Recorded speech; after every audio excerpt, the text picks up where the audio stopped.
Azou est en colère contre son mari à cause de sa disparition lors de la soirée. Elle lui reproche également de ne plus s'occuper d'elle, la seule chose qui semble l'intéresser désormais, c'est son téléphone. Yalcin lui répond qu'il est simplement absorbé par son travail, et que tout l'argent qu'elle dépense en futilité vient justement de ses efforts.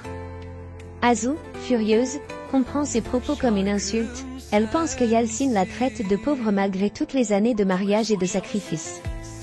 À ce moment-là, quelqu'un frappe à la porte. Azou va ouvrir, c'est Suzanne, qui lui apporte les médicaments de son beau-père. Elle prend le plateau et, en larmes, se rend au bureau de ce dernier. Devant la porte, elle efface ses larmes, entre et s'assied. Femi l'observe attentivement. Il lui demande ce qui ne va pas, car il la connaît bien, ils ont traversé beaucoup d'épreuves ensemble. D'abord, Azou nie, mais face à l'insistance de Femi, elle finit par avouer que Yalcin est tellement pris par son travail qu'il ne consacre plus de temps à sa famille. Femi la rassure, il promet de soulager un peu Yalcin de ses responsabilités, puisque Jinar est désormais là pour aider. Ainsi, il aura plus de temps pour sa famille. Azou sort ensuite du bureau et tombe sur son mari, qui regarde son téléphone en souriant. Elle lui dit qu'il l'a blessé tout à l'heure, mais qu'elle sait aussi comment le blesser en retour. Puis elle s'en va. Yalcin, indifférent, continue d'écrire sur son téléphone sans même lever les yeux.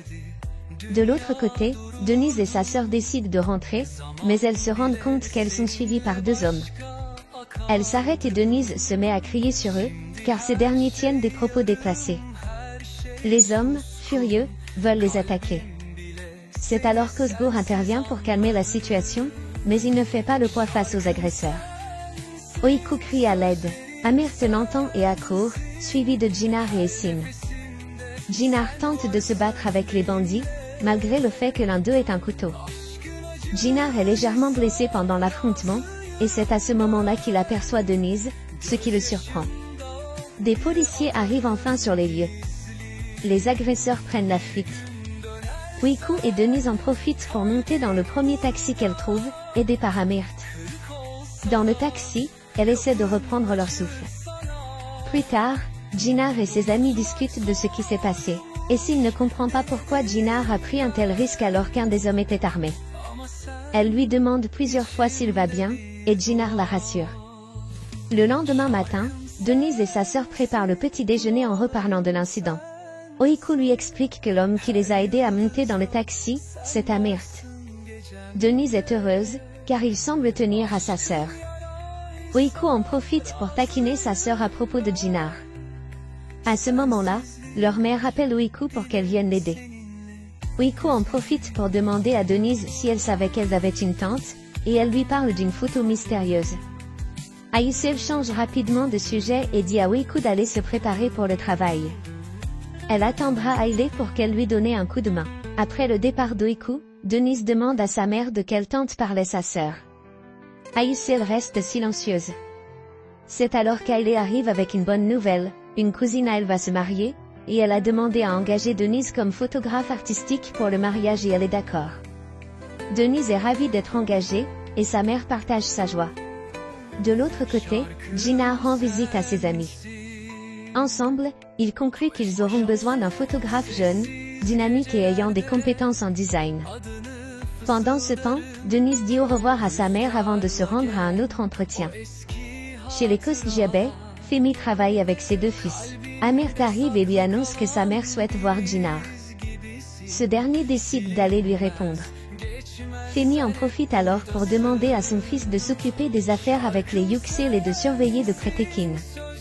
Yalcin ne comprend pas, mais son père ne lui donne aucune explication. Pendant ce temps, la famille Yuxil se rend au cimetière.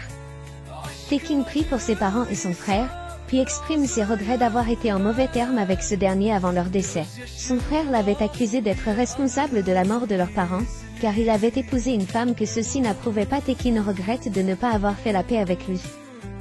Il demande alors à sa femme de rentrer avec les enfants, car il souhaite rester un moment seul. De son côté, Jinar se rend dans le bureau de Leila et y rencontre Oiku, qui en profite pour le remercier de l'avoir aidé. Elle et sa sœur, la veille. Elle s'excuse également d'être partie précipitamment. Leila informe ensuite Jinar qu'elle souhaite discuter avec lui de certains détails concernant les séances photos pour le défilé à venir. Pendant ce temps, Denise attend l'arrivée d'une cliente et de son mari dans un restaurant. À ce moment, Jinar se rend à l'atelier de son ami accompagné d'Amirt. Il lui demande ce qu'il se passe entre lui et Wiku, car cela se voit clairement qu'il a des sentiments pour elle.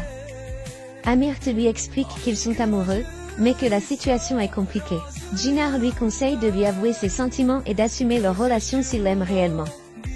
Par ailleurs, Essine raconte à son ami que Jinar et Ella ont rompu, et elles élaborent la suite de leur plan. En prison, un détenu se cache pour répondre à un appel de Tekin, qui lui transmet des informations. De l'autre côté, les invités de Denise arrivent. Ils commencent à discuter du déroulement de la cérémonie et Denise leur partage quelques idées. Le soir, en rentrant chez elle, Denise croise son père, qui semble en colère de la voir. Elle lui demande où il va, mais il lui répond sèchement de rentrer à la maison et de s'occuper de ses affaires, puis s'en va. Chez les Kosdjiabeh, Femi demande à Leila de choisir une autre personne que Jinar pour les séances photos, car il veut que ce dernier se concentre sur autre chose.